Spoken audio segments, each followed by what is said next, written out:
আসসালামু আলাইকুম এভরিওয়ান, ওয়াসিফস মম কিচেন পক্ষ থেকে জানাচ্ছি সকলকে স্বাগত। আজকে আপনাদের সামনে উপস্থিত হয়ে গেলাম হোটেল স্টাইলে মোগলাই পরোটার রেসিপি নিয়ে। আশা করছি এই মোগলাই পরোটাটি আপনাদের কাছে ভালো লাগবে। চলুন তবে দেখে নেই অথেন্টিক স্টাইলে কিভাবে মোগলাই পরোটা তৈরি করবেন সেই পদ্ধতি। প্রথমে আমি ডোটা তৈরি করে নিচ্ছি। এর জন্য আমি একটা মিক্সিং বোলে নিয়ে নিচ্ছি 2 কাপ পরিমাণ ময়দা। ময়দার পরিবর্তে আপনারা এখানে আটাটাও ইউজ করতে পারেন, কোনো সমস্যা নেই। দিয়ে দিচ্ছি হাফ চা চামচ পরিমাণ লবণ, সেই সাথে দিয়ে দিচ্ছি বেকিং পাউডার হাফ চা চামচ পরিমাণ, কর্নফ্লাওয়ার দিয়ে দিচ্ছি হাফ চা চামচ পরিমাণ, সয়াবিন তেল অ্যাড করছি এখানে 2 টেবিল চামচ পরিমাণ।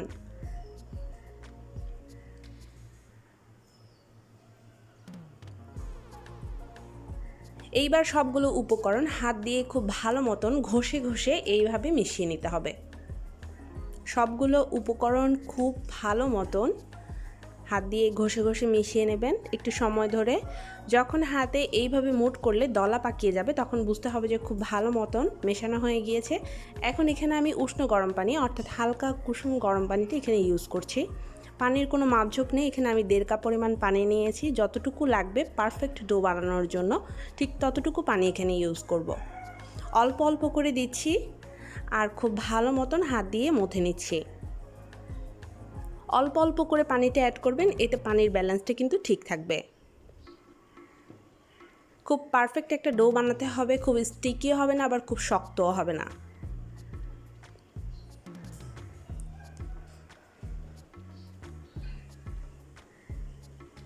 ডো বানানো প্রায় হয়ে গিয়েছে, দেখুন এই ডোটা কিন্তু হাতের সাথে লেগে লেগে আসছে না, অর্থাৎ একদম নরম তুলতুলে স্টিকি না। এই ডোটা একদম পারফেক্ট হয়েছে। এখন উপর থেকে কিছুটা তেল আমি ছড়িয়ে দিচ্ছি, এতে করে উপর পাশটা যখন রেস্টে রেখে দিব তাহলে আর ড্রাই হয়ে যাবে না। একটু তেল ব্রাশ করে একটা ঢাকনা দিয়ে ঢেকে আমি রেখে দিচ্ছি একটা পাশে।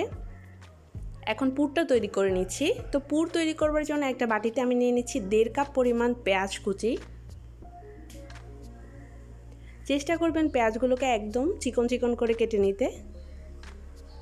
এরপর দিয়ে দিচ্ছি কাঁচামরিচ কুচি 2 টেবিল চামচ পরিমাণ। ঝালটা আপনারা আপনাদের পরিমাণ মতো দেবেন।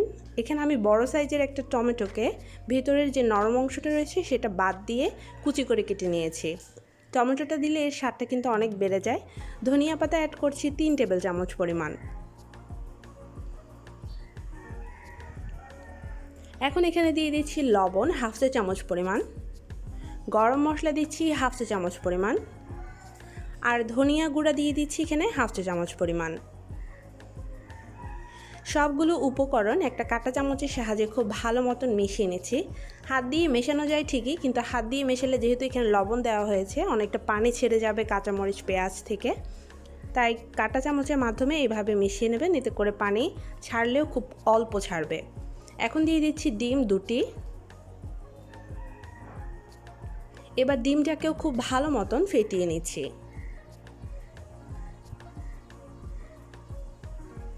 একটু সময় নিয়ে ডিমটাকে ভালো মতন ফেটিয়ে সবগুলো উপকরণের সাথে খুব ভালো মতন মিশিয়ে নেবেন।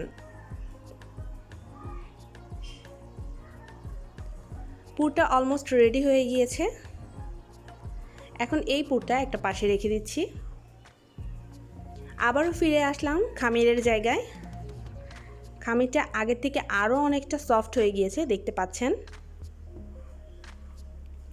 এখন এই খামিরটাকে একটু ভালো মতন মথে নিচ্ছি, এতে করে কি হবে এর মধ্যে যে এয়ার বাবলসগুলো রয়েছে সেগুলো সব নষ্ট হয়ে যাবে। তো এখন খুব ভালো মতন মথে এটাকে দুটো ভাগে আমি ভাগ করে নিলাম। ঠিক এইভাবে হাত দিয়ে এরকম শেপ দিয়ে নেবেন। এরপর আপনারা চাইলে হাতের সাহায্যে এটাকে পিস করে নিতে পারেন, চাইলে এইভাবে ছুরির সাহায্যেও করে নিতে পারেন। ছুরির সাহায্যে করে নিলে কি সবগুলো সাইজ একই রকম হয়। আপনারা চাইলে ছোট মোগলাই পরোটা করতে চাইলে তাহলে ছোট করে করে নেবেন, এর থেকে বড় চাইলে এর থেকে একটু বড় করে করে নেবেন। এখানে আমার 2 কাপ ময়দায় টোটাল 60টা মোগলাই পরোটা হয়েছে। মোগলাই পরোটাগুলো খুব বেশি বড়ও না আবার খুব বেশি ছোটও না, মাঝারি আকারে 60টা করেছি আমি। এবার উপর থেকে কিছুটা এইভাবে ময়দা ছড়িয়ে দিচ্ছি। আপনারা চাইলে তেলেও হাত দিয়ে মেখে নিতে পারেন। এরপর রুটির মতো করে বেলে নিচ্ছি। তবে খেয়াল রাখবেন গোল না হোক, কিন্তু পাতলা যেন হয়। এইভাবে ঘুরিয়ে ঘুরিয়ে বেলে একদম পাতলা করে নেবেন। দেখুন আমি কিন্তু একদম পাতলা করে নিয়েছি। যত বেশি পাতলা হবে মোগলাই পরোটা ঠিক ততটাই ক্রিস্পি হবে।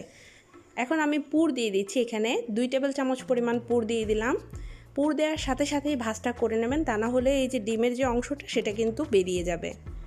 হাত দিয়ে এইভাবে একটু চেপে চেপে দেবেন। এইভাবে ভাঁজ করে নিচ্ছি। তৈরি হয়ে গেলে একটা মোগলাই পরোটা। এইবার এই মোগলাই পরোটাটা আমি একটা প্লেটে তুলে নিচ্ছি, আর ঠিক এইভাবে আমি সবগুলো মোগলাই পরোটা তৈরি করে নেব।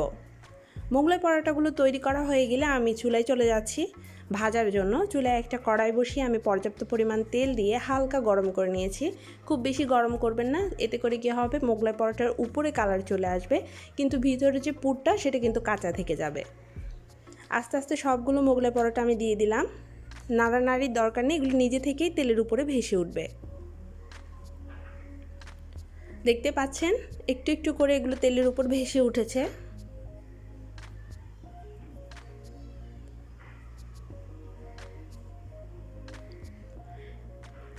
এবার আমি একটা চামচের সাহায্যে এভাবে একটু উল্টে পাল্টে দিচ্ছি, এতে করে নিচের সাইডটাও একটু ভালো মতন হয়ে যাবে।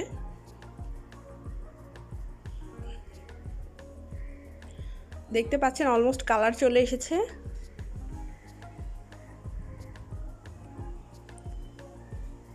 মোগলাই পরোটাগুলো প্রায় হয়ে গিয়েছে, আরও একটু লালচে কালার হয়ে আসলেই এটা উঠিয়ে নিচ্ছি।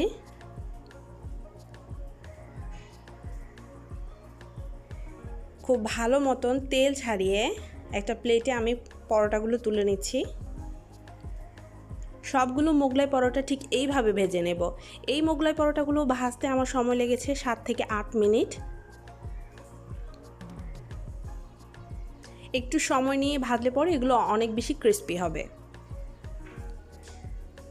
এইবার এগুলো একটু পরিবেশন করে আপনাদেরকে দেখাচ্ছি। ভীষণ মজার এই মোগলাই পরোটাগুলো খেতে কিন্তু অসম্ভব মজার, বানানোর পদ্ধতি কিন্তু একদমই সহজ। দোকান থেকে কিনে না নিয়ে আপনারা যদি বাসায় এভাবে বানান তাহলে কিন্তু অনেক স্বাস্থ্যকর হয়, খেতেও কিন্তু অনেক ভালো লাগে। দেখুন ভেতরটা কতটা ক্রাঞ্চি আর একদম পারফেক্টলি কুক হয়েছে। আশা করছি রেসিপিটি আপনাদের কাছে ভালো লেগেছে। সবাই ভালো থাকবেন, সুস্থ থাকবেন। আগামীতে অন্য কোনো রেসিপি দেখার আমন্ত্রণ জানিয়ে আল্লাহ হাফেজ।